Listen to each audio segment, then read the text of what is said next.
So how do you make sure that you have just made the best choice you could possibly make for whatever event you've just planned? We're going to be talking about after action reviews this week on Relaxed Male.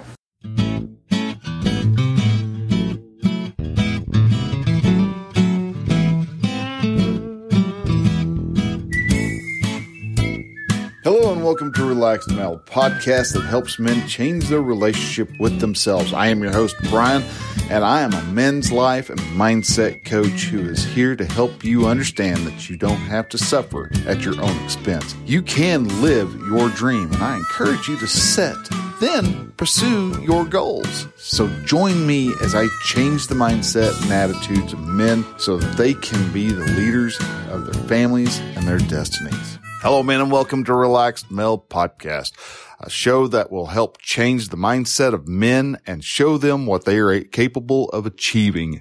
I am Brian. I am an outdoor men's life and mindset coach, and I want to help these men see their dreams are still out there waiting to be picked up and pursued. You can change how you look at anxiety and the stresses that you feel, and the happiness is in your hands.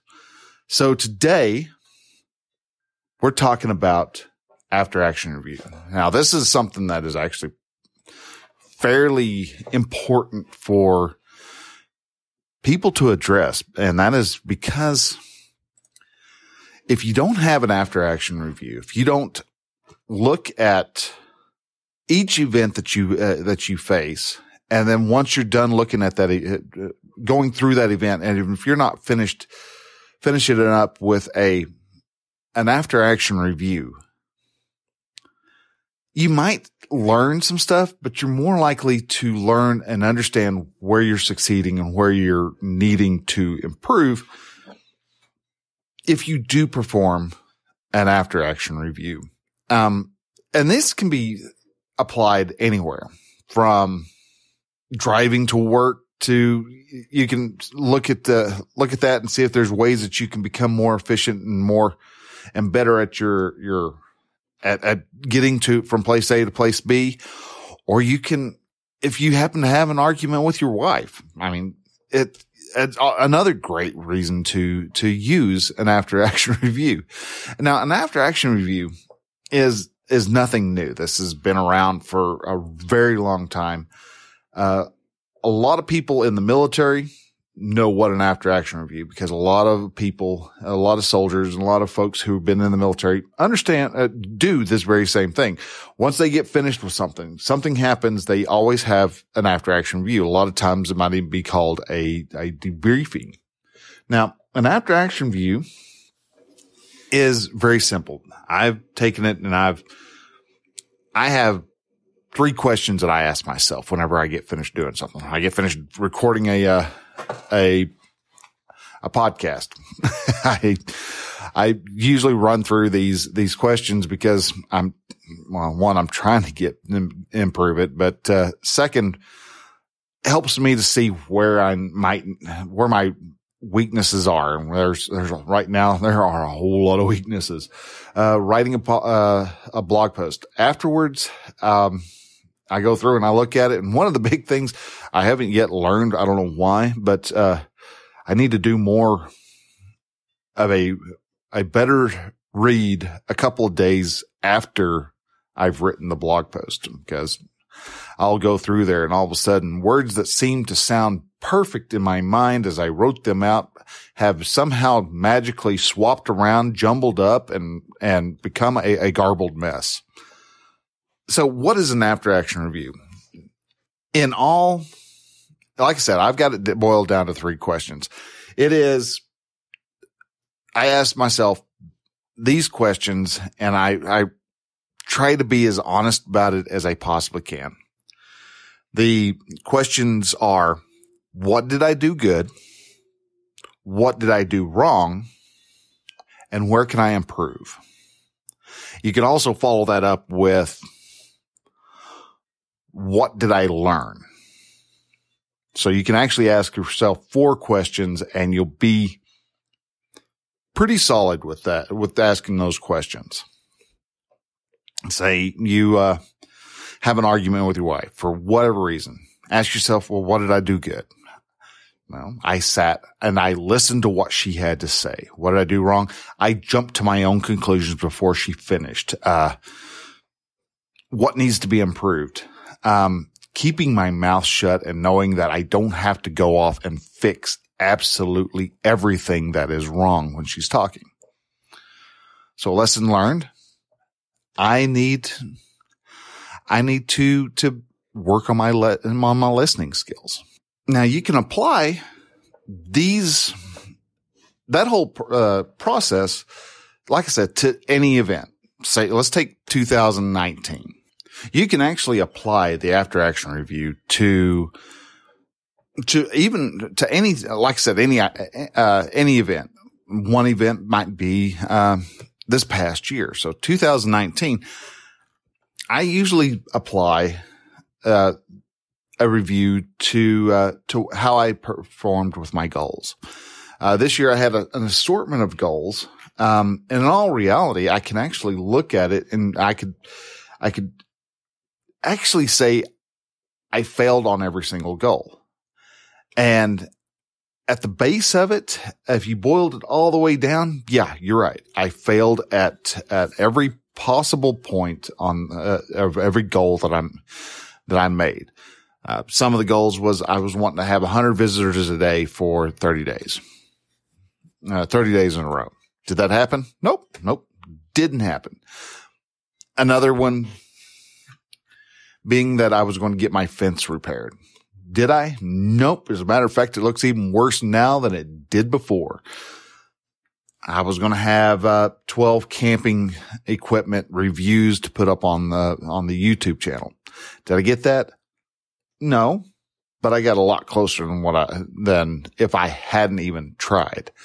I think I got up to, 9. Yeah. Cause there was 3 months that I couldn't do any, and then I'm not putting one out here. So, never mind. There's not 9. There's 8 that I got 8 of them done. I have enough for 9, but I'm going to use the 9th one for the beginning of January and just kind of keep going from there.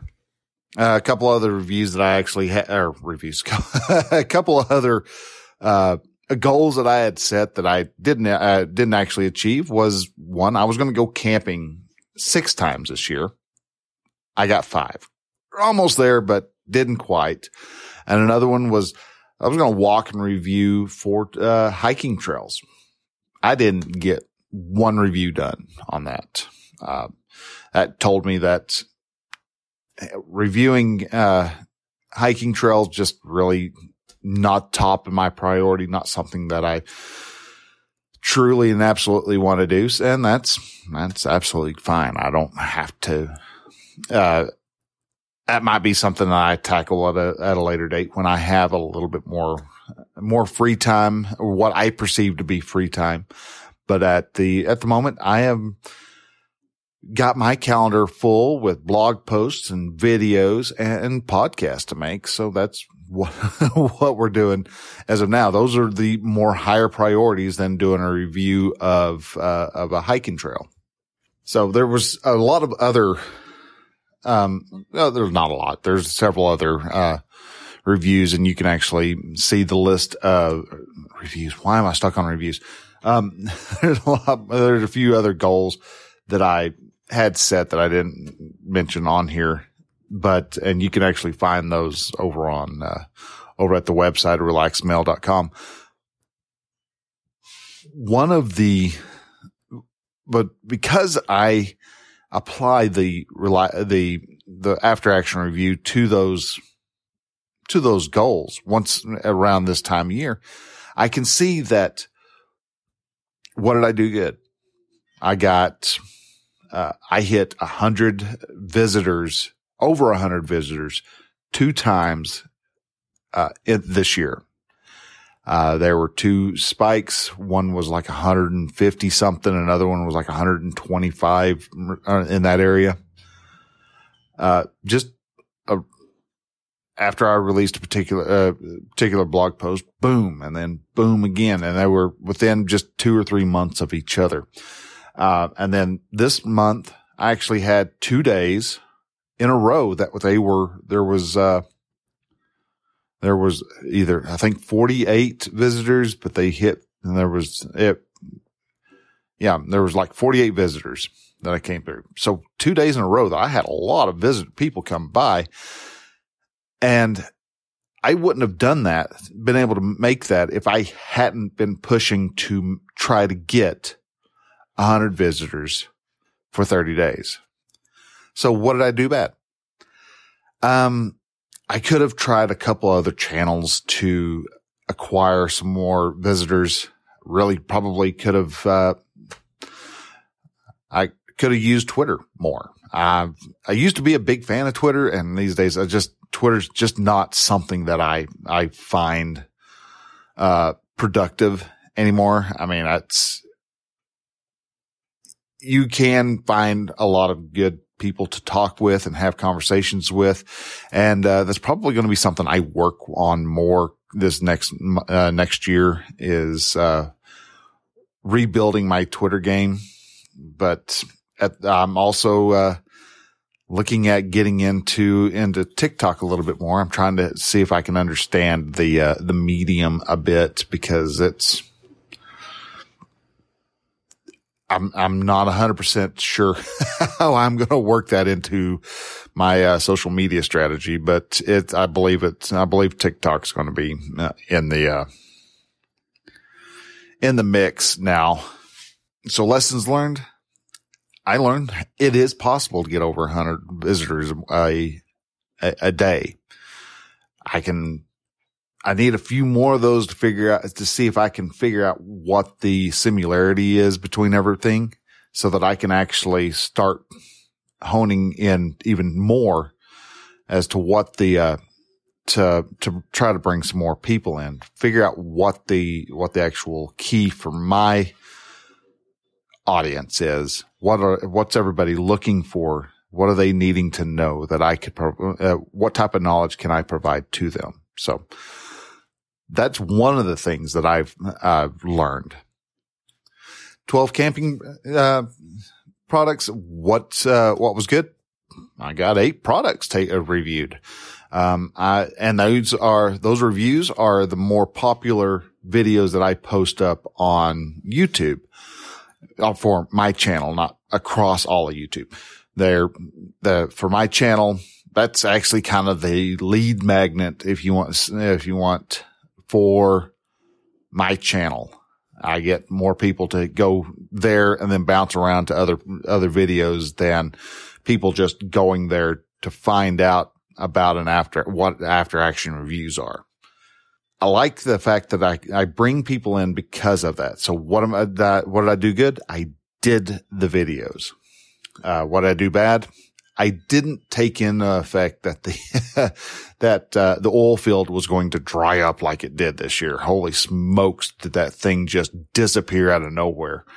Usually you have it starts getting soft one year, then the next year you can semi-prepare if you pay attention, but it didn't this year. It was just like you got out of the slow period, which was in March, and so you had about half of March started picking up, April started picking up, and then May, boom, through the floor. It fell through and just struggled after that. And a lot of it's gone so bad that Halliburton has shut their big yard in El Reno down. They just in the month of December lost 808 people lost their jobs. So wow, if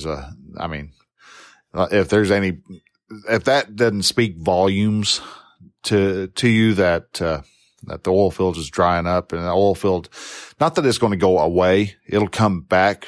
Just, it never comes back quite the same way that it was before. It's not like the heyday of the 80s, even, it comes back. It just comes back just a little weaker each time. So, but anyhow, that's a side tangent. but I didn't plan enough to have those other four, I needed 3 more products to do a review. But at the same time, I was also, because everything went slow, I was out of Oklahoma. I was over in West Texas hanging out in Odesolate for, almost 3 months. Then when I wasn't there, I was running cement from, Rapid City, South Dakota, all the way over to, Denver, Colorado. So I was nowhere near being able to even make videos when I wanted to make videos. So we have that little, we had that little issue that come up, and that was a big block for me. So what did I do bad? I just kind of stopped. I could have done cheap, camping supplies like a first aid kit and, done lower priced items. And I didn't. I was looking for larger priced items, for whatever reason. And so be more flexible. All camping equipment has its pros, its cons, its perks and drawbacks. So need to do them all. Even the $10 shovel that I did a 30-minute review on. It gets people, to come in. So don't worry so much about the price is what I learned. And there's other items to that effect that you can actually do a review. Like I said, driving from work to back, and back home. What did you do good with that? I didn't get in a crash. What could you do better? I could, not worry so much about people cutting me off for an example. So what did you learn? That, getting angry doesn't affect the person in front who cut me off. Yeah, I can drive up beside him and I can shake my fist and I can yell at him, but it's not changing him from being a jerk. And as a matter of fact, it makes me look like a jerk. So there are lessons to be learned. So there you go. Real nice, real short, real quick, as opposed to the marathon that I had, last week. But after you finish an event, step down or step back, do what's called a 5x5. Take 5 minutes away and look at look at how you handled said event. Sun comes in late. How did you handle it? Did you blow up and cuss him out, or did you help him understand why that was actually a bad thing to do? Not that it's going to keep him from doing it again, but you help him understand where you're coming from. And you help build a better bridge of understanding by listening to his side. So anyhow, you have yourself a great day. If you are wanting some help with taking after action reviews, or you're wanting help to become to achieve your goals, and you're having a bit of you think you're having a bit of a mindset issue, I've got a mastermind that would be great for you. It's the Conclave of Men. And these men are, as they get together, we're all helping each other become better at what we want to do. So if you're wanting some help, the first 5 guys who come in, I've got one who's joining, another one who's really thinking of joining. So I've got 3, maybe 4 more spots available that are just $75 across the board. Take that, and it's $75. You're going to, and you won't have to worry about it again. All that comes expected of you of that price is that you're active in the group. After that, everybody's going to be paying $75 a month for the first 12 people. So there's a great deal happening right there. So I would recommend, if you want to get a great start on 2020, join up with the Conclave of Men, and we'll would love to have you come on board. So anyhow, I'm going to go ahead and let you go. You take care. We will talk to you next week on Relaxed Mel. So till then, be productive.